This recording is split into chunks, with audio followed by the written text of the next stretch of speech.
Cela fait plus de 22 ans depuis l'assassinat de l'ancien président de la République démocratique du Congo, Laurent Désiré Kabila, aux mains de ses enfants soldats. Laurent Désiré Kabila, président de la République, je jure fidélité à la nation. Kabila était le chef de rébellion qui a renversé le président Mobutu du Zaïre en 1997 et restauré le nom du pays. Ce que beaucoup ne savent pas à son sujet, c'est qu'il a passé la majeure partie de sa vie en exil, qu'il s'est engagé dans le commerce illégal d'or et de diamants, ainsi que dans des plans sauvages pour renverser la dictature de Mobutu, son prédécesseur immédiat. Laurent Kabila a brièvement recruté Che Guevara en 1965, ainsi que les armées ougandaises et rwandaises qui ont contribué à l'amener au pouvoir en 1997.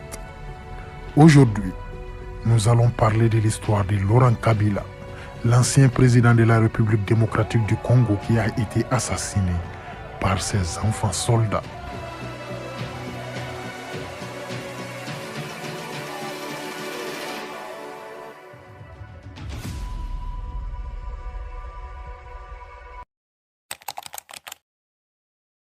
Laurent Désiré Kabila est né dans la province de Katanga, une partie de ce qui était alors le Congo belge. C'était en 1939.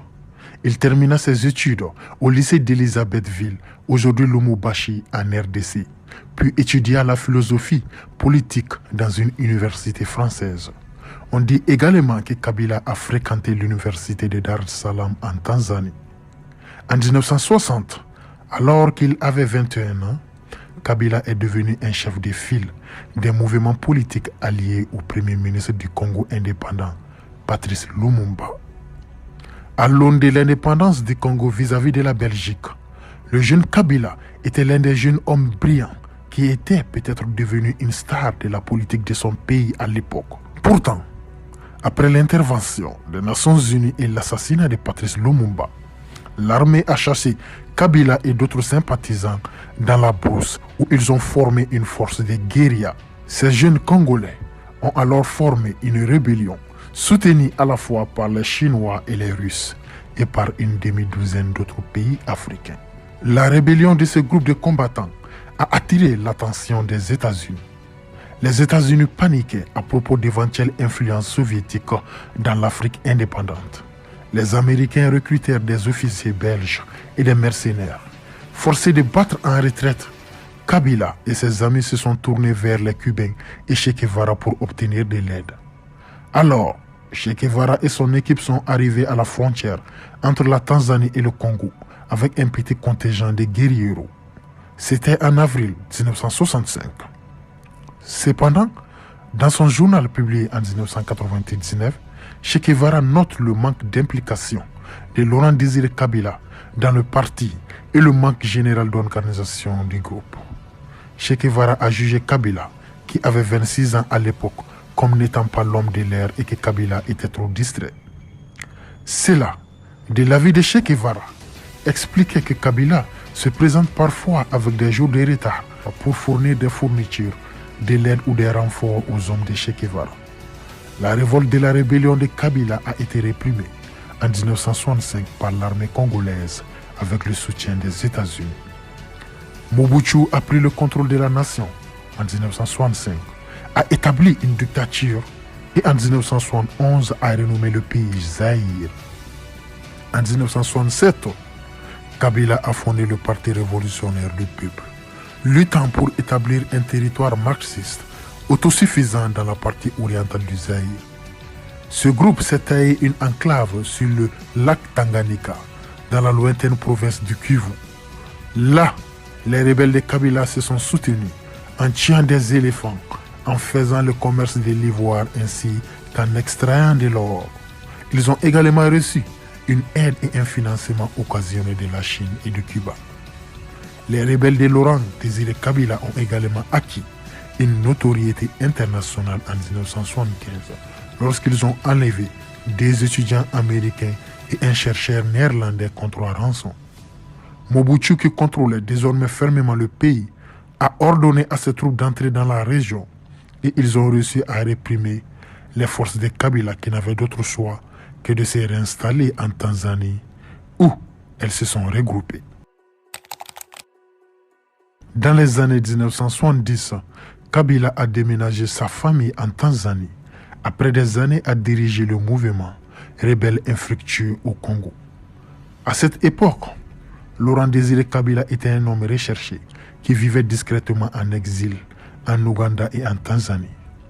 Pendant leur séjour en Tanzanie, les membres de la famille de Kabila ont utilisé des noms d'emprunt et ont dirigé plusieurs petites entreprises, bars, restaurants et des marchés.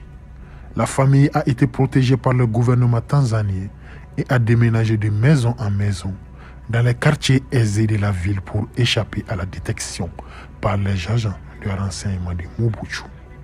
En 1979, lorsque les exilés ougandais, soutenus par la Tanzanie, décidèrent de renverser Idi Amin Dada, Kabila fut incorporé par les troupes tanzaniennes parmi plusieurs groupes armés pour acquérir une expérience de première main de la guerre moderne.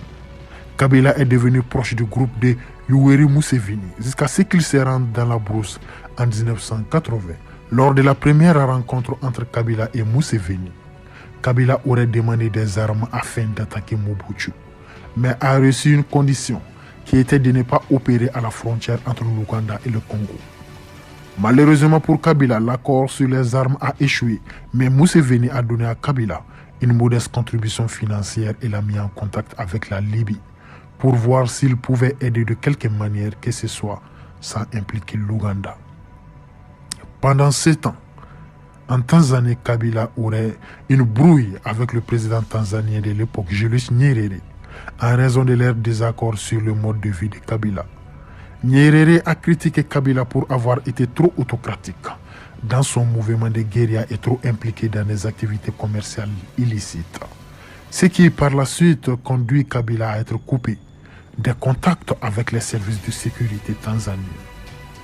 À l'époque, en 1985, alors que Kabila vivait à Dar es Salaam, il avait été impliqué dans la contrebande d'or et de diamants, ainsi que de bois sur le lac Tanganyika.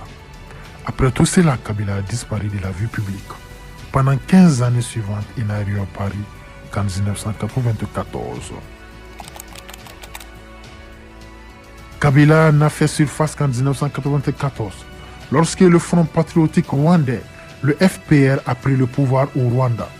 Le président ougandais Yoweri Museveni a présenté Kabila au vice-président rwandais de l'époque, Paul Kagame, qui a eu un conflit aigu avec le président Mobutu à propos de réfugiés rwandais à la frontière rwando-congolaise, qui étaient retenus en otage par des milices inter-Rwandais au Congo et des miliciens Hutu qui avaient mené le génocide au Rwanda, ainsi que des éléments de l'ancienne armée rwandaise et l'ancien gouvernement rwandais. La présence des inter-Rwandais au Congo, ainsi que le soutien continu de Mobutu à ses anciens alliés Hutu, ont semé les germes d'une grande partie des bouleversements à venir et de la propre chute du dirigeant zaïrois. Les inter-Rwandais et d'anciens responsables du gouvernement rwandais ont utilisé les camps de réfugiés au Congo comme base pour lancer des attaques contre le nouveau gouvernement au Rwanda. En 1996, le Rwanda a décidé qu'il ne pouvait plus tolérer les camps de réfugiés. Les Tutsis du Sud, Kivu, appelés Banyamulenge, ont organisé un soulèvement à l'été 1996 contre le gouvernement de Mobutu. C'était avec le soutien du gouvernement rwandais. Dans la seconde moitié de 1996, l'alliance des Banyamulenge, des rebelles de Kabila, du Rwanda, de l'Ouganda et de l'Angola s'est formée pour renverser Mobutu. Voici donc les raisons pour lesquelles les différents pays et les différents groupes ont soutenu Kabila. L'Ouganda l'a apparemment soutenu comme moyen d'éliminer les groupes d'opposition ougandais à la frontière congo-zaïroise et peut-être aussi pour punir Mobutu. Et dans le cas du Rwanda, comme je l'ai dit plus tôt, il souhaitait éliminer les forces réfugiées Hutu au Congo-Zaïre et peut-être pour punir Mobutu. Le gouvernement angolais était motivé par le souhait de punir Mobutu ainsi que de porter un coup à ses opposants qui étaient les groupes séparatistes ainsi que l'unité de Jonas Savimbi. La coalition a choisi Kabila comme porte-parole Probablement en partie parce qu'il était le plus âgé parmi les fondateurs de l'Alliance des forces démocratiques pour la libération du Congo, AFDL. Initialement, la direction de l'AFDL était censée être collégiale, Kabila n'étant que le porte-parole. Mais lorsqu'il a commencé à se faire appeler président de l'Alliance, d'autres dirigeants se seraient opposés, en particulier le général André Kissassé Ngwadou. Malheureusement pour Kissassé Ngwadou, Kabila s'est senti menacé pour lui et a ainsi consolidé sa base de pouvoir en organisant l'assassinat de Kissassé Ngwadou. On dit que cet assassinat a déplu au Kadogo, les enfants soldats du Congo. Et c'est peut-être la raison pour laquelle ils ont assassiné Kabila en 2001. Pendant ce temps, avec la fin de la guerre froide dans les années 1990, Mobutu avait perdu une grande partie de son soutien financier occidental. Marginalisé par le nouveau système multipartite au Zaïre, ainsi que par des problèmes de santé, Mobutu a finalement cédé le contrôle du gouvernement en mai 1997 à Laurent Kabila et ses forces. Mobutu mourut en exil peu de temps après. Lorsque les forces de l'AFDL ont pris le contrôle de Kinshasa, le 17 mai 1997, elles ont d'abord été accueillies avec un accueil enthousiaste. Kabila a ensuite prêté serment en tant que président de la nouvelle République démocratique du Congo le 31 mai 1997 et a officiellement commencé son mandat de président. Se sentant menacé au cours de sa présidence, Kabila a suspendu la constitution et changé le nom du pays en République démocratique du Congo. Certains le voyaient comme une nouvelle race de leadership, tandis que d'autres le voyaient comme une continuation de l'autoritarisme et la corruption qu'il était censé remplacer. Kabila n'a pas permis aux gens de former les partis politiques qu'il voulait former, et les élections qu'il avait promises pour avril 1999 sont devenues un rêve lointain. Kabila a conservé le pouvoir de jeter en prison ceux qui osaient exiger qu'il tienne ses promesses. Il a utilisé ce pouvoir très souvent. Il a également placé son principal adversaire, Étienne Tshisekedi, en résidence surveillée. Cependant, en 1998, Kabila a autorisé une assemblée législative. Pendant cette période de libéralisation politique, ses opposants ont continué d'être arrêtés. Il n'est donc pas surprenant qu'en août 1998, certains des groupes de l'Est du Congo qui ont aidé à placer Kabila au pouvoir ont commencé à s'opposer à lui et ont commencé une rébellion contre son gouvernement, l'accusant de nombreuses violations des droits de l'homme, y compris à grande échelle. De plus, ses anciens alliés nationaux, l'Ouganda et le Rwanda, ont commencé à soutenir ces rebelles. Cependant, Kabila a trouvé de nouveaux alliés en Angola, au Zimbabwe et en Namibie, qui ont tous envoyé des troupes au Congo afin de soutenir la répression de Kabila. Tout cela a été la genèse de la Seconde Guerre du Congo, qui a dévasté le pays et dont les effets se font encore sentir dans toute la RDC. Pour Laurent Désiré Kabila, ses capacités de survie lui ont bien servi en exil, mais l'ont abandonné une fois qu'il a aménagé au palais présidentiel. Ce sont plutôt les Kadogo de Kabila qui ont appuyé sur la gâchette qui a conduit à la mort de leur patron. On dit que les Kadogo croyaient que Kabila les avait trahis. Kabila croyait que les Kadogo, qui l'avaient servi loyalement depuis sa rébellion en 1997 contre Mobutu, étaient totalement loyaux. Il avait une croyance aveugle en ses enfants soldats. Cependant, il a surestimé leur loyauté. Certains des Kadogo qui avaient défilé pour soutenir Kabila en 1997 ne lui avaient jamais pardonné d'avoir tué leur ancien chef, Kissassé Ngwadou. Ainsi, le complot visant à tuer Kabila a commencé début janvier 2001, lorsqu'un groupe dissident de Kadogo s'est rendu à Brazzaville, en République du Congo, et rédigé un document énonçant l'opération Bongo Zero. Bongo est un mot swahili pour buffle, une référence à la stature physique de Kabila. On dit que le plan était que les conspirateurs s'infiltrent dans des positions stratégiques à Kinshasa, la capitale de la RDC, y compris le palais présidentiel, la station de radio et de télévision nationale et le siège de la compagnie d'électricité du pays. L'ensemble du complot impliquait quelques gardes du corps de Kabila au palais présidentiel, dont beaucoup ont été arrêtés après le meurtre. La veille de l'assassinat de Kabila, il avait été témoin de l'exécution de 45 Kadogos, tous soupçonnés de comploter contre lui. Voici donc une version des événements qui se sont déroulés en cette nuit fatidique du 16 janvier 2001. On raconte que le jeune assassin de Kabila est entré dans le bureau du président, alors que Kabila discutait avec un conseiller à propos d'un sommet imminent avec la France, qu'il espérait être son salut politique. L'assassin s'est penché sur Kabila, supposant que l'adolescent voulait lui parler et a alors sorti un revolver et a tiré 4 fois sur le président, puis s'est échappé avec d'autres conspirateurs, pendant que le palais présidentiel résonnait de coups de feu. 2 jours plus tard, les responsables congolais ont annoncé la mort de Kabila. Son fils Joseph Kabila, alors âgé de 28 ans, est devenu le prochain président du pays.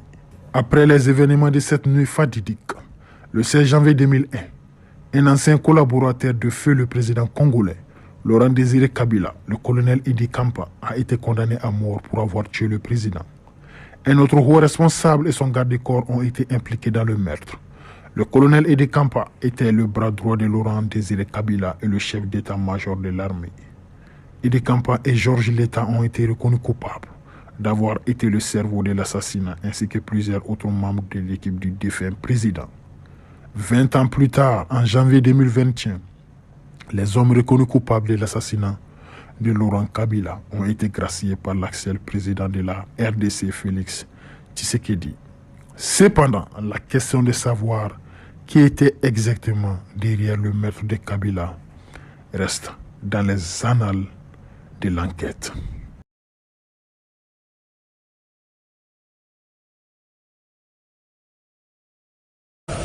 La jeunesse ivoirienne est en joie parce que un certain 24 décembre 1999, nous avons été libérés du joug de la dictature fascisante de M. Bédier. Après 2 mois à l'étranger, le président de l'Assemblée nationale, Guillaume Soro, est de retour en Côte d'Ivoire. Il entend prendre sa place dans le jeu politique. Condamné à la prison à vie, Guillaume Soro est reconnu coupable d'atteinte à la sûreté de l'État. Je n'irai pas plus loin dans mon exil. C'est pourquoi j'annonce, ici et maintenant, que je mets fin à mon exil. Entre 1995 et 1998, jeune et efflanqué, il était le chef du syndicat étudiant proche du parti de Laurent Gbagbo, la FC. Arrêté emprisonné pendant la dernière année du régime d'Henri Konan Bédié, il apprend alors la clandestinité.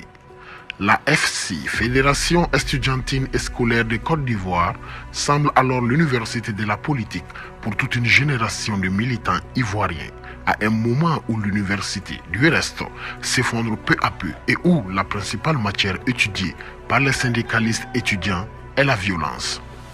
Dans les années où il militait, Guillaume Soro n'en était pas là. Les armes allaient venir, mais un peu plus tard.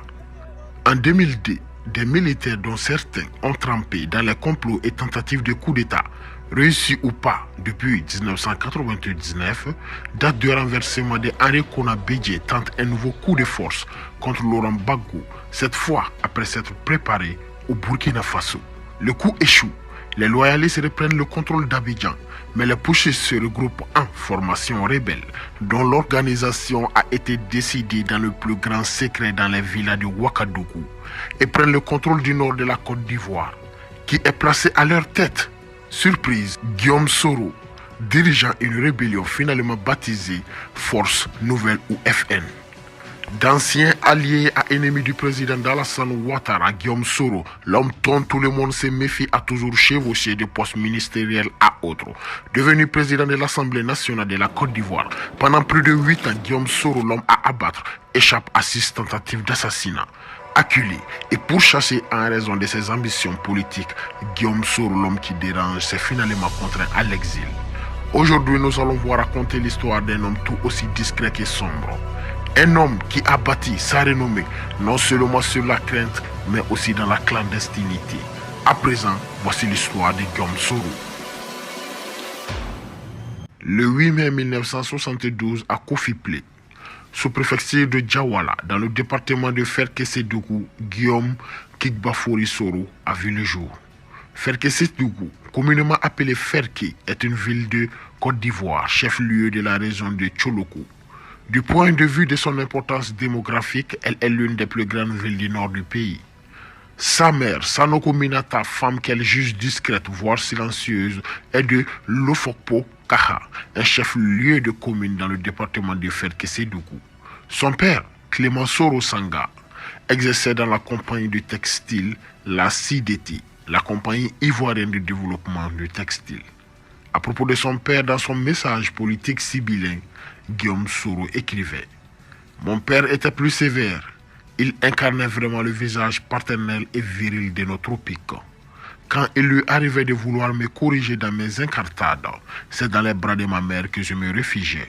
Alors ses bras constituaient un bien maigre rempart, mais un rempart tout de même, pour me protéger de la colère justifiée, je l'avoue, de mon père qui voulait que j'apprenne les choses de la vie en homme. » Père de 4 enfants, Guillaume Soro partage sa vie avec Sylvie Tagrou, une BT du sud-ouest depuis ses années de lutte estudiantine. Les BT sont un peu plus vivants dans le centre-ouest de la Côte d'Ivoire, notamment dans les régions qu'on appelle la boucle du cacao. Les BT constituent aujourd'hui à la fois la population la plus importante du monde cru de Côte d'Ivoire et ceux qui occupent un espace de la manière la plus dense. Ils sont avec les Sénoufos l'un des peuples les plus anciens sur le territoire de l'actuelle Côte d'Ivoire. En septembre 1978, à l'âge de 6 ans, Guillaume Soro accède à l'école primaire publique du village de Niélé. Vu son âge, la direction de l'école n'accepta pas de le prendre comme un élève plein. Il fut admis à l'école au départ comme élève bénévole. Heureusement, son premier instituteur lui donna alors sa chance en l'admettant d'office comme élève plein au cours préparatoire à 6 ans et demi. Il termine l'année scolaire au rang de 7e de la classe. En 1988, Guillaume Soro décroche son brevet d'études au premier cycle BPC au petit séminaire de la ville de Katiola. Katiola est une ville située au centre du pays, à 55 km au nord de Bouaké, chef-lieu de la région du Hamboul, en Côte d'Ivoire.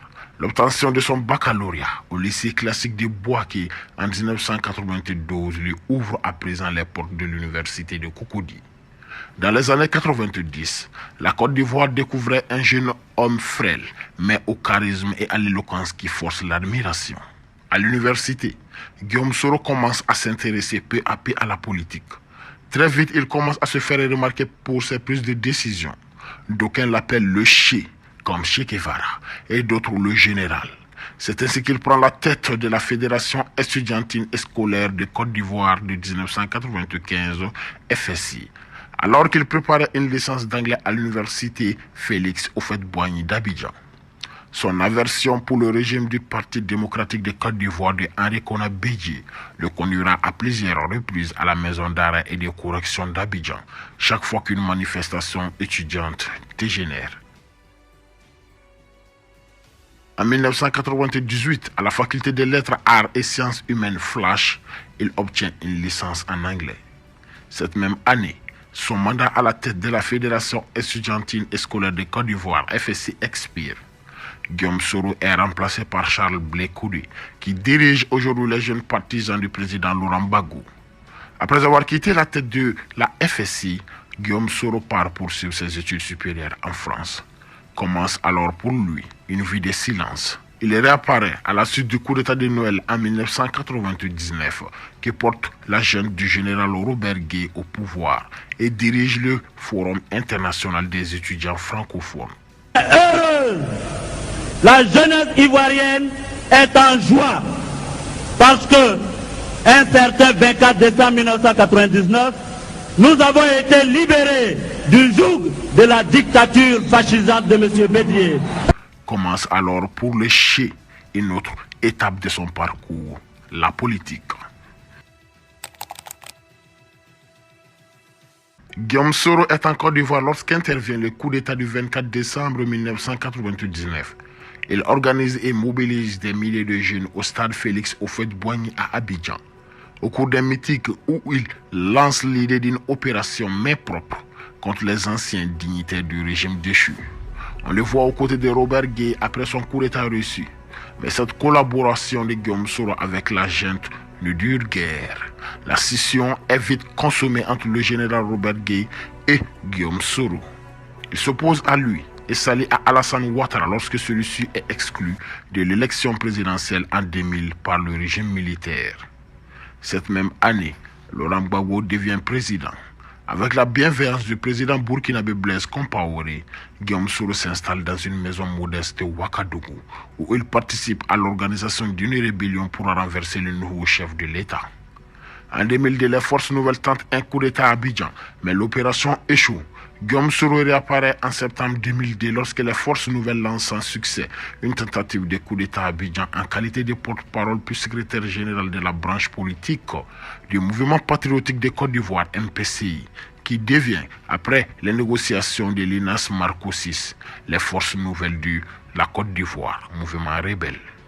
L'accord de l'INAS Marcoussis, ou accord Kléber, a été négocié du 15 au 26 janvier 2003 en France, à l'INAS Marcoussis. Cet accord visait à mettre un terme à la guerre civile de Côte d'Ivoire qui avait éclaté en septembre 2002. Nous sommes arrivés à Marcoussis pour négocier et récupérer les pouvoirs. Aujourd'hui, nous estimons que les pouvoirs ne sont plus aux mains de Gbagbo et qui vont être aux mains d'un Premier ministre qui va exercer le pouvoir et donc changer les choses. Autour de la table de négociation, les forces nouvelles, rebelles du Nord et les différents partis politiques du pays étaient invités par le président français Jacques Chirac pour négocier à huis clos les conditions de retour à la paix. L'accord a été signé au centre des conférences internationales avenue Kléber à Paris. Nous avons estimé qu'il était urgent pour le peuple ivoirien et surtout pour le retour de la paix en Côte d'Ivoire que M. Gbagbo s'engage publiquement sur l'application intégrale des accords de Marcoussis.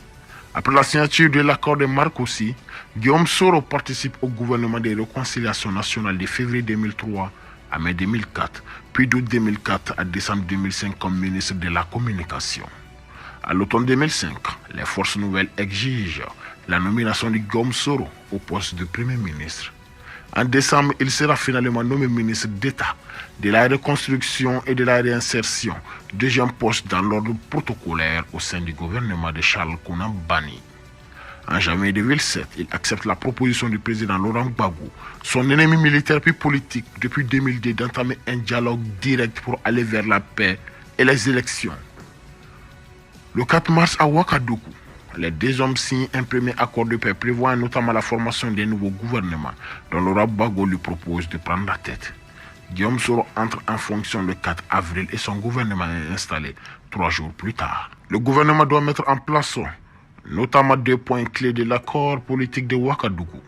La préparation d'élections devant se tenir dans les 10 mois à compter de mars 2007, puis l'unification des forces armées, des forces nouvelles, FAFN et des forces armées nationales de Côte d'Ivoire, FANSI. A rappeler que Guillaume Soro a échappé à 6 tentatives d'assassinat.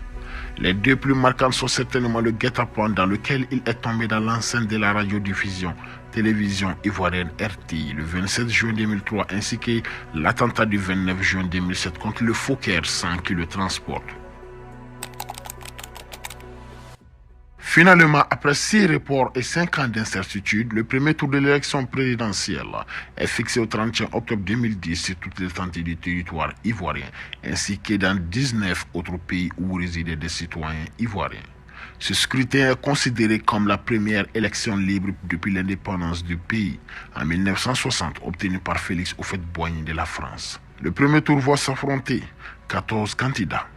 Laurent Gbagbo, président sortant, et Alassane Ouattara, ancien premier ministre, arrivent en tête du premier tour avec respectivement 38,04% et 32,07%. Ils distancent Henri Konan Bédié 25,24%, Touakez Babri 2,57% et l'ensemble des candidats qui récoltent tous moins de 1%. À l'issue du second tour, Alassane Ouattara est proclamé le 10 décembre 2010 4e président de la République de Côte d'Ivoire avec 54,10%. Mais le Conseil constitutionnel invalide les résultats dans les régions du Nord et annonce la réélection de Laurent Gbagbo avec 51,45%. Ils prêtent tous les 2 serments le 4 décembre 2010. Le 4 décembre 2010, alors qu'éclate une controverse sur les résultats du deuxième tour de l'élection présidentielle du 28 novembre, Guillaume Soro remet sa démission à Alassane Ouattara qui le reconnaît comme vainqueur légitime du second tour de l'élection face à Laurent Gbagbo, dont Guillaume Soro était le premier ministre depuis 2007. Alassane Ouattara a le soutien de la communauté internationale, Laurent Gbagbo celui du Conseil constitutionnel. Mais celui-ci refuse de quitter son poste. Cela entraîne une crise politique pendant plusieurs mois avec une guerre civile. Le 11 avril 2011, Laurent Gbagbo est arrêté par les forces de son rival qui est proclamé président le 6 mai 2011 par le Conseil constitutionnel. Alassane Ouattara a reconnu Guillaume Soro dans ses fonctions de Premier ministre. Soro forme alors son nouveau gouvernement le 6 décembre, dans lequel il détient également le portefeuille de la défense. Le 8 décembre, Soro accuse Laurent Gbagbo d'être un tricheur et de se comporter en dictateur. Il demande à la communauté internationale de faire pression pour que Gbagbo quitte le pouvoir. À la suite de la chute de Laurent Gbagbo et de l'arrivée à la présidence de la République d'Alassane Ouattara, Guillaume Soro forme son 4e gouvernement le 1er juin 2011. Gouvernement qui prend fin le 8 mars 2012 à la suite de sa démission. Le 12 mars 2012, Guillaume Soro est élu à l'unanimité président de l'Assemblée nationale, ce qui fait de lui le deuxième personnage de l'État. Son mandat est marqué par une activité accrue et d'un rôle renforcé du Parlement. Il est par ailleurs amené à effectuer plusieurs voyages diplomatiques, notamment en Europe et en Asie. En mai 2016, lors de la 14e conférence parlementaire afro-arabe, Guillaume Soro est désigné président de cet organe parlementaire, cadre d'échange entre les députés africains et leurs homologues du monde arabe. Il est également membre de l'Assemblée des parlementaires francophones. En tant que président de l'Assemblée nationale, il centre ses actions principalement sur la jeunesse, les questions sociales, mais également sur les questions liées à l'environnement. Il appelle régulièrement à une lutte plus efficace contre les inégalités et à une croissance plus inclusive, en assurant une meilleure répartition des fruits de la croissance. Lors de son discours de Nouvel An au personnel de l'Assemblée nationale et aux députés, il invite d'ailleurs ces derniers à placer la dernière année de la législature sous le sceau du social et de la solidarité aux plus vulnérables. Il déclare également l'année 2016 comme année de solidarité. Au lendemain de l'attentat de Grand Bassam en 2016, Guillaume Soro fait part de ses propositions de réformes en matière sécuritaire. Il propose ainsi de créer des unités antiterroristes ou des forces spéciales afin de faire face à la menace terroriste grandissante. Selon lui, une réforme des services de renseignement ivoiriens afin de donner plus de place au renseignement humain s'avère nécessaire ainsi qu'une meilleure coopération entre les services de renseignement régionaux. Afin d'apaiser des tensions religieuses susceptibles d'être exploitées par des mouvements terroristes, il se prononce en faveur d'un État laïque et appelle à une pacification des relations entre le nord musulman et le sud chrétien et animiste. Il est réélu président de l'Assemblée nationale en 2017. À l'issue des mutineries de janvier et mai 2017, l'ancien chef rebelle est accusé par une partie de l'entourage du président d'Alassane Ouattara d'avoir encouragé, voire fomenté cette dernière. La presse internationale se faisant l'écho de son rôle trouble. Ces accusations se fondent notamment sur la découverte d'un important stock d'armes à Bouaké, dans une maison appartenant à son directeur du protocole, Souleymane Kamagate Kone, alias Soul to Soul. Et ce, bien que Guillaume Soro assure que les armes étaient stockées là depuis la crise post-électorale de 2011. À la suite des vives tensions qui l'opposent au président Ouattara des suites de cette affaire, le chef de l'État annonce fin janvier que Soro présentera sa démission du poste de président de l'Assemblée nationale le mois suivant. Soro ne rejoint pas le nouveau parti, Rassemblement des Oufétistes pour la démocratie et la paix dirigé par Ouattara, et annonce sa démission le 8 février 2019 au cours d'une session extraordinaire de l'Assemblée nationale. En octobre 2019, Soro annonce sa candidature à l'élection présidentielle d'octobre 2020.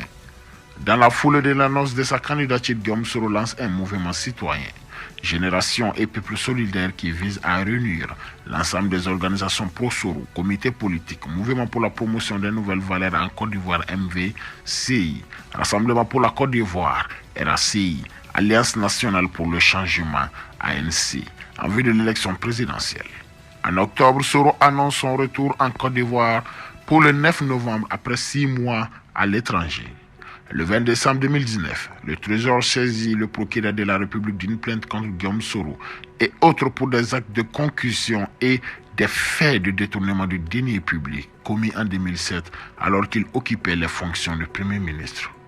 3 jours plus tard, le procureur de la République annonce que la direction de la surveillance du territoire l'a informé que Guillaume Soro, qui séjournait à l'étranger, projetait d'attenter à l'autorité de l'État et à l'intégrité du territoire national. Un mandat d'arrêt international est émis le même jour pour tentative d'atteinte à l'autorité de l'État et à l'intégrité du territoire national. Saisie par Guillaume Soro, la Cour africaine des droits de l'homme et des peuples demande fin avril 2020 la suspension de l'exécution du mandat d'arrêt international contre Soro et la remise en liberté de 19 de ses proches ou partisans de Soro qui ont été arrêtés depuis décembre 2019.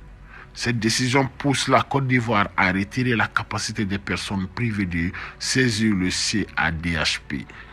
Le 28 avril s'ouvre à Abidjan un procès contre Soro pour détournement de fonds et de blanchiment. Il lui est reproché l'achat d'une villa dans le quartier résidentiel de Marcory en 2007 avec des fonds de l'État. Le procès se déroule sans Soro en exil et sans ses avocats qui dénoncent une parodie de procès. Après un procès de 3 heures, Soro est reconnu coupable de recel de détournement de deniers publics et blanchiment de capitaux. Il est condamné à 20 ans de prison, 4,5 milliards de francs CFA d'amende et à la privation de ses droits civiques pendant 5 ans. En novembre 2020, étant en exil en France, le président français Emmanuel Macron déclare que la présence de Guillaume Soro en France n'est pas souhaitée. Après l'appel de Soro à une insurrection en Côte d'Ivoire pour protester contre le 3e mandat contesté du président Alassane Ouattara. Selon RFI, la France aurait demandé à Soro de quitter le territoire français. En mai 2021, Guillaume Soro est jugé par contumace pour atteinte à l'autorité de l'État, complot et diffusion de fausses informations tendant à jeter le discrédit sur les institutions et le moral des populations. Une vingtaine de ses proches sont aussi jugés dans ce procès. Le 23 juin 2021, il est condamné à la prison à perpétuité dans l'affaire de la tentative de coup d'État en décembre 2019. La justice ivoirienne émet à son encontre un mandat d'arrêt international. En mai 2023, Guillaume Soro annonce son intention de présenter sa candidature pour l'élection présidentielle de 2025. En novembre 2023, il déclare avoir été victime d'une tentative d'enlèvement en Turquie où il réside de la part des policiers ivoiriens. Soro annonce le même mois mettre fin à son exil. Cette annonce est perçue comme celle d'un retour en Côte d'Ivoire ou dans un autre pays africain. Le 13 novembre 2023, il est reçu à Niamey par le général Abdourahmane qui a pris le pouvoir au Niger après le coup d'État qui a évincé Mohamed Bazoum du pouvoir le 26 juillet 2023. Quelques jours plus tard, il est reçu par le président de la transition au Burkina Faso, le capitaine Ibrahim Traoré. Pensez-vous que Guillaume Soro pourra de sitôt refouler le sol ivoirien? Donnez-nous votre avis en commentaire.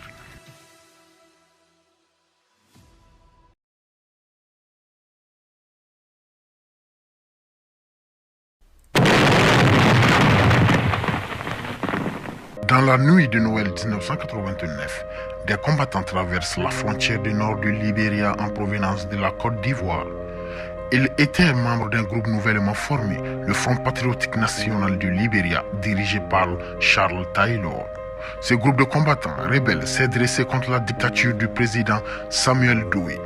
Charles Taylor, dirigeant du groupe et figure relativement controversée, allait devenir le chef de guerre le plus notoire que l'Afrique de l'Ouest n'ait jamais connu. Cet homme reçut l'honneur unique d'avoir déclenché une guerre civile sanglante la veille de Noël 1989 au Libéria, puis de remporter à la fois le vote présidentiel et parlementaire lors des élections déclarées libres et équitables par la communauté internationale. L'histoire de Charles Taylor implique un conflit de pouvoir et un héritage qui a provoqué un impact indélébile, non seulement sur le Libéria, mais sur l'ensemble de la région ouest africaine. Charles MacArthur Gangue Taylor est né le 28 janvier 1948 à Artington, une ville du Libéria située au nord-ouest de la capitale Monrovia. La ville porte le nom de Robert Arthington, un avocat et philanthrope de Leeds, en Angleterre, qui a contribué financièrement à l'émigration d'anciens esclaves du sud des États-Unis vers le Libéria et à l'amélioration de l'accès à l'intérieur du pays. Des esclaves noirs affranchis, faisant le chemin inverse de leur ascendant et revenant des États-Unis en Afrique, fondent la ville de Monrovia au début du 19e siècle. Ils y créent une colonie américaine. Puis, en 1847, au milieu du siècle, cette colonie devient une république indépendante et se dote d'une constitution semblable à la constitution américaine. Cette nouvelle nation est alors dirigée par ses anciens esclaves afro-américains qui représentent 4% de la population, puis par leurs descendants dits américano-libériens. Ces derniers ont maintenu un système d'inégalité, traitant souvent la population autochtone comme des citoyens de seconde zone, ce qui a contribué aux tensions de longue date entre les différents groupes ethniques du pays. Charles Taylor était le fils d'un libéraux américain et d'une mère indigène des tribus de l'ethnie Gola au Libéria. À l'âge de 13 ans, Charles Taylor a rejoint une école missionnaire baptiste appelée Rick Institute. C'était l'un des lycées les plus prestigieux du Libéria où la plupart des étudiants étaient issus de familles aisées d'Amérique morovienne. Au fil du temps, Charles Taylor est devenu indocile et perturbateur à l'école et il n'a pas fallu longtemps qu'il soit expulsé de l'institut. Heureusement pour lui, il parvient à intégrer un programme de formation d'enseignants parrainé par le gouvernement. À la fin de cette formation, Charles Taylor est retourné dans sa ville natale Arthington pour poursuivre une carrière d'enseignant de mathématiques et de sciences. En 1971, après la mort du président libérien William Chapman, le nouveau régime du président William Tolbert a lancé une initiative pour améliorer les normes au ministère des Finances et ils ont institué un examen ouvert pour recruter de nouveaux talents. Charles Taylor a passé à l'examen et a obtenu un poste de comptable junior à temps plein au ministère des Finances. Profitant d'une occasion inespérée en 1972, Charles Taylor est parti aux États-Unis pour poursuivre des études supérieures où il obtient en 1977 un diplôme en économie au Bentley College dans le Massachusetts. Ce moment de la vie a été une période d'éveil politique pour Charles Taylor car il rejoint l'Union des associations libériennes d'Amérique. Il devient rapidement le président du conseil d'administration de cette association. Charles Taylor était par conséquent l'un des rares libériens américains à prédominance autochtone au sein de l'association. Son exposition à la fois à l'éducation occidentale et aux idéologies politiques de l'époque a commencé à façonner les aspirations de Charles Taylor pour le Libéria qui connaissait son ensemble de défis au cours de cette période. En 1970, la société libérienne a rencontré des inégalités sociales. Le nouveau président William Tolbert avait tenté de combler le fossé entre les Libériens américains et les peuples tribaux autochtones du Libéria. Cependant, à cette époque, son régime était également connu pour la corruption et le népotisme, et ce qui a conduit à la frustration et à la colère au sein du pays.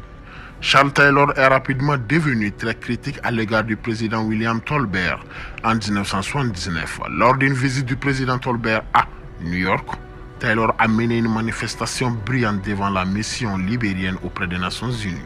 Cela a instantanément amélioré le courage et la réputation de Charles Taylor, ce qui lui a valu des admirateurs aux États-Unis ainsi qu'au Libéria cette année.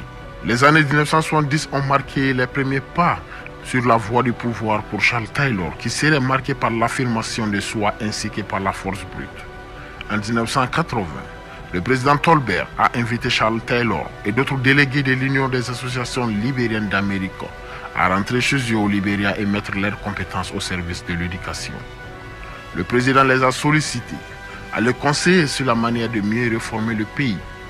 Charles Taylor est retourné à Monrovia à la veille d'événements qui allaient changer le Libéria et sa vie personnelle. Le Libéria qu'il a découvert à son retour était en proie à une dissidence politique omniprésente. Le changement imminent s'est produit le 12 avril 1980 avec l'assassinat du président Tolbert au cours d'une opération militaire. À la suite de ce sanglant coup d'État, Charles Taylor a été nommé au poste de directeur général de l'Agence des services généraux, le GSA. Ce poste était lucratif pour Charles Taylor et lui permettait d'amasser une fortune personnelle en prenant des commissions sur chaque contrat qu'il concluait. Il est largement admis que les contrats établis par Charles Taylor dans l'exercice de ses fonctions dans l'agence des services généraux l'a aidé lors de sa campagne de recrutement et sa recherche ultérieure de financement d'armes. Peu de temps après, Charles Taylor a été remplacé à la tête de la JSA en novembre 1983 et fut rétrogradé au poste de sous-ministre du Commerce. Lorsqu'il a été accusé de détournement de près d'$1 million de fonds publics, Taylor a fui aux États-Unis à la fin de 1983. Il est plus tard arrêté et emprisonné en attendant son extradition vers le Libéria après une demande du gouvernement du président Samuel Doe. Charles Taylor s'est évadé de la maison correctionnelle où il était détenu. Le régime dictatorial de Samuel Doe ne s'est pas révélé meilleur pour le peuple libérien que celui de son prédécesseur William Tolbert. Après une tentative de coup d'État contre lui en 1985, Samuel Doe a répondu par des atrocités brutales contre les conspirateurs présumés et leurs partisans. L'évasion de Charles Taylor de la maison correctionnelle aux États-Unis et son retour en Afrique de l'Ouest restent controversés. Ce qui est unanime, c'est que Charles Taylor est arrivé entre novembre 1985 et avril 1986. Il a effectué une longue tournée dans la sous-région à la recherche d'un soutien pour renverser le régime de Samuel Doe. Il s'avère que Blaise Kaboré a fourni à Charles Taylor une base d'entraînement et des fournitures d'armes. Les forces de Charles Taylor comprenaient également un certain nombre de dissidents d'autres pays. La question est de savoir comment Charles Taylor est devenu le chef de ces groupes d'opposition libériens en exil. Selon une thèse, cela est dû au fait de sa connaissance des procédures de passation des marchés publics et ses nombreux contacts. Ainsi, Charles Taylor était considéré par les groupes d'opposition libériens en exil comme un bon choix. Avec la question de leadership résolue et le soutien politique assuré, Charles Taylor a finalement conduit ces hommes, qui composaient désormais le Front patriotique national du Libéria. Charles Taylor avait séjourné en Libye, où il a été formé aux tactiques de guérilla et à l'utilisation des armes. À cette époque, la Libye sous Muammar Kadhafi était toujours à la recherche de moyens de saper les régimes pro-américains, dont le régime de Samuel Doe au Libéria. Tout étant réuni, Charles Taylor était enfin prêt à lancer sa rébellion.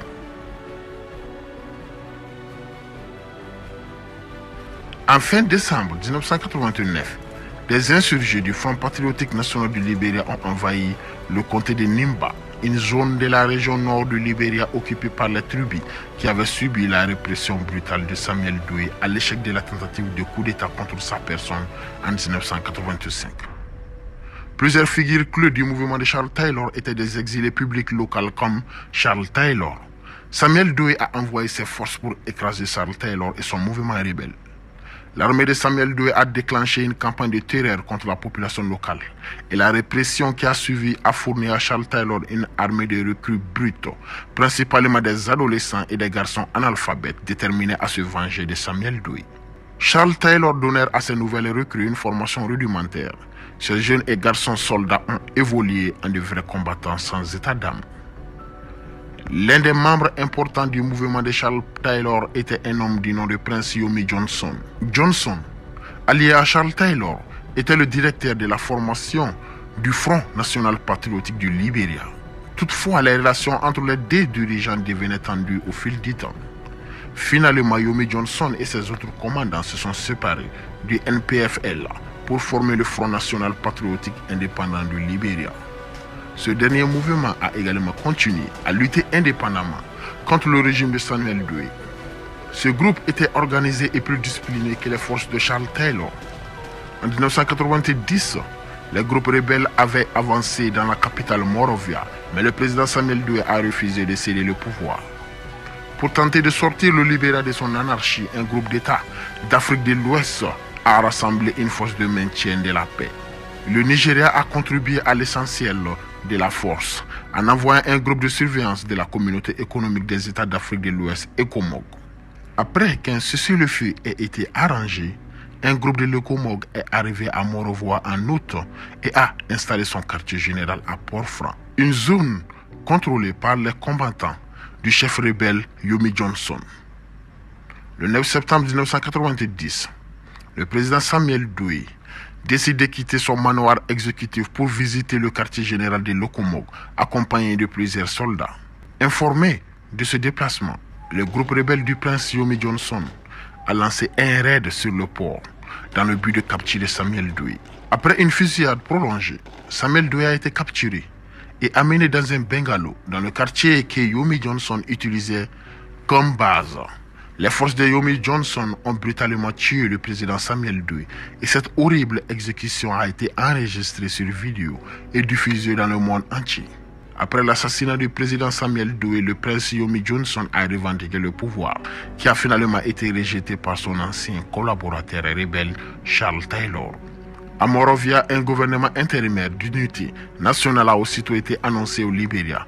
Déterminé à s'emparer de la présidence lui-même, Charles Taylor a refusé de participer aux arrangements intérimaires et a attaqué les positions de l'Ecomog dans la banlieue de Monrovia. Ecomog a résisté avec des raids aériens sur les positions de Taylor. Contrecarré dans son combat pour prendre la capitale, Taylor a établi son quartier en dehors de Monrovia y établissant un empire commercial faisant le commerce de l'or, de diamants et de minerais de fer. Certains des liens commerciaux de Taylor, surtout dans les premières années de guerre, étaient avec les entreprises britanniques et françaises impliquées dans l'exploitation minière. Dans la région, les entreprises françaises étaient également fortement impliquées dans les exportations de bois du Front National Patriotique de Charles Taylor. Les ambitions de Charles Taylor ne se limitaient cependant pas au Libéria. Il a pris parti la Sierra Leone voisine dont le gouvernement avait fourni à l'Ecomog une base juste au nord de la capitale Freetown et avait envoyé des troupes au Libéria pour soutenir les opérations de l'Ecomog. Ce qui a particulièrement attiré Charles Taylor étaient les champs de mines de diamants à moins de 160 km de la frontière libérienne. Un vrai atout pour Charles Taylor. Ces champs de mines restaient entre les mains d'entrepreneurs privés, produisant un commerce d'une valeur d'au moins 300 millions de dollars par an. La plupart étant sortis clandestinement du pays, laissant au gouvernement un minimum de ressources. En mars 1991, un groupe de plusieurs combattants armés et financé par Charles Taylor a traversé la frontière du Grand Libéria vers la Sierra Leone pour rallier le Front Uni Révolutionnaire, le RUF, un client des dissidents sierra-léonais et un nombre de mercenaires du Burkina Faso. Leur chef était Fodé Sanko, un ancien de l'armée sierra-léonaise que Taylor avait rencontré au camp d'entraînement en Libye.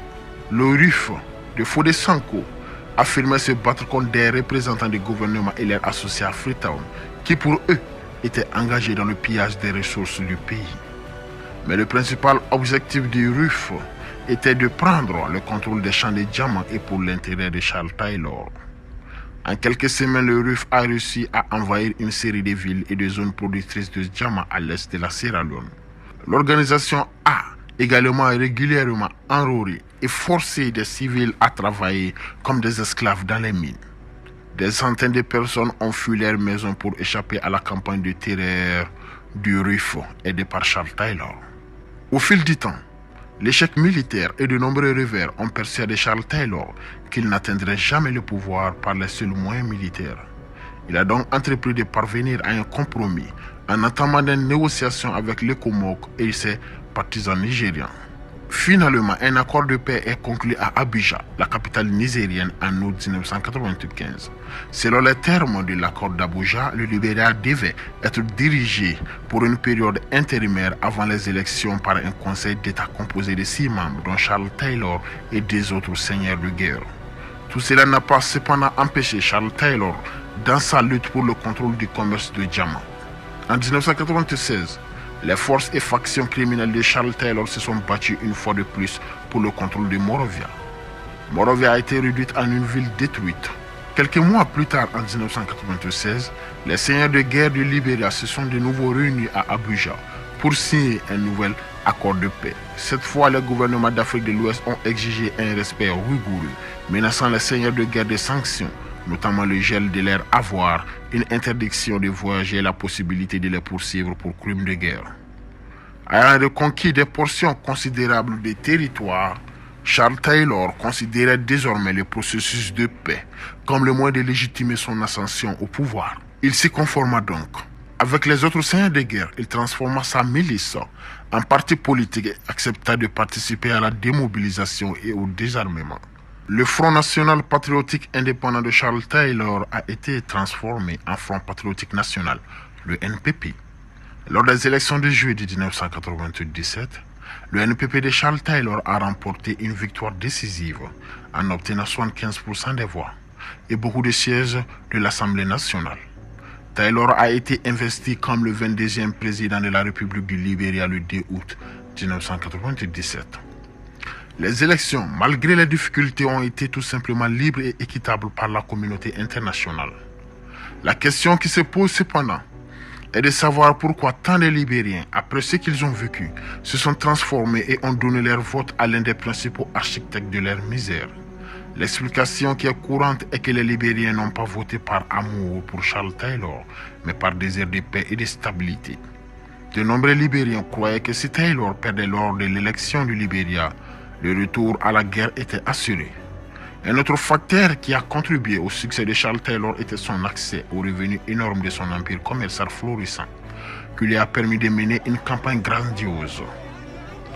Après 7 ans de guerre civile brutale, précédée de près d'une décennie de gouvernance despotique de Samuel Doe, le Libéria se trouvait dans une situation précaire. Les institutions gouvernementales s'étaient complètement effondrées tandis que les structures d'une société civile dynamique étaient inexistantes. La tâche de reconstruction du Libéria aurait nécessité des efforts herculéens et cette tâche incombait à l'ancien chef de guerre Charles Taylor. Il avait promis dans son discours inaugural de construire un gouvernement respectueux des droits de l'homme, déclarant qu'il était attaché à un système judiciaire indépendant, à l'état de droit et à une protection égale. Charles Taylor a également promis qu'aucune récrimination ne serait menée contre ses opposants. Au début, il a semblé honorer l'engagement d'inviter les membres de l'opposition à participer à la reconstruction du pays. Cependant, Charles Taylor s'est rapidement tourné vers la consolidation de son pouvoir et l'institutionnalisation de son contrôle sur le Libéria. Le président Taylor a forcé beaucoup de soldats libériens des forces armées, dont la plupart des officiers de l'ancien régime, à prendre leur retraite en les remplaçant par des vétérans de son mouvement, le Front National Patriotique du Libéria. Le président a également créé des unités antiterroristes, dont la plupart recrutées à l'étranger, ayant assuré leur loyauté envers le président au-delà de toute considération intérieure libérienne. Le régime de Charles Taylor abusait du fonds de l'État au profit des forces armées régulières au prétexte de poursuivre le conflit gouvernemental contre les nouvelles forces rebelles émergentes et d'autres groupes dissidents qui émergeaient au Libéria. Au fil du temps, Charles Taylor commence à rencontrer des difficultés pour améliorer la situation générale dans le pays. L'économie libérienne est en ruine, la criminalité et l'insécurité ont tourmenté la vie des civils tout au long de la présidence de Charles Taylor. Taylor a bien tiré parti de la guerre en Sierra Leone. La plupart des diamants du pays pendant les années de guerre étaient passés en contrebande à travers le Libéria sous son influence. Il dirigeait une économie sombre qui lui profitait. En plus de son implication dans la rébellion du RUF en Sierra Leone, Taylor s'est mêlé à d'autres rébellions régionales dans l'espoir d'en tirer profit. Il aimait se vanter que le Libéria possédait les combattants de guérilla les plus efficaces en Afrique. Taylor a parrainé un groupe rebelle de Guinée visant à renverser le président Lansana Conté, fournissant à ce groupe rebelle des bases dans le nord du Libéria. Mais son ingérence s'est rapidement retournée contre lui. Lansana Conté a soutenu les dissidents libériens qui voulaient renverser Charles Taylor. En 1999, un nouveau groupe appelé les Libériens Unis pour la Réconciliation et la Démocratie ont élu deux maires au nord-ouest du Libéria en utilisant la Guinée comme base aérienne. Irrité par les ravages que Taylor a continué à s'aimer au Libéria et à l'étranger, les gouvernements occidentaux ont imposé un embargo et des sanctions commerciales contre le Libéria et une interdiction de voyager. Un groupe d'experts des Nations Unies a été mis en place pour enquêter et surveiller les activités de Charles Taylor. Et le tribunal des Nations Unies l'a inculpé pour crime de guerre en Sierra Leone.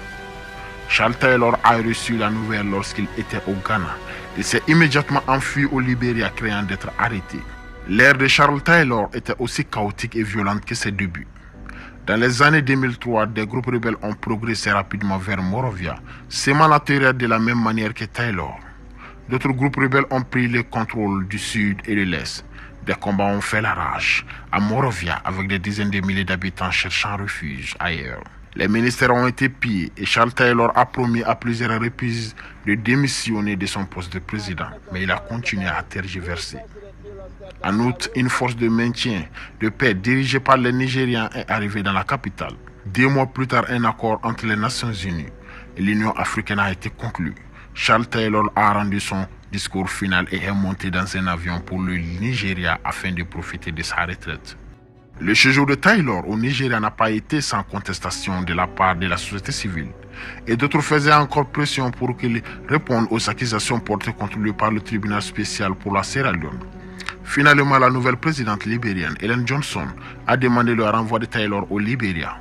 Ce fut accepté par le Nigeria. Dans les 48 heures, Charles Taylor a disparu de sa villa au Nigeria et les responsables nigériens ont sonné l'alarme et ordonné son arrestation. Charles Taylor a été arrêté alors qu'il tentait de traverser la frontière camerounaise dans un Range Rover. Il a finalement été jugé à la CPI et reconnu coupable le 26 avril 2012 pour d'horribles crimes de guerre, notamment le viol et la mutilation en Sierra Leone. Il purge à peine de 50 ans dans une prison au Royaume-Uni. Merci et à la prochaine.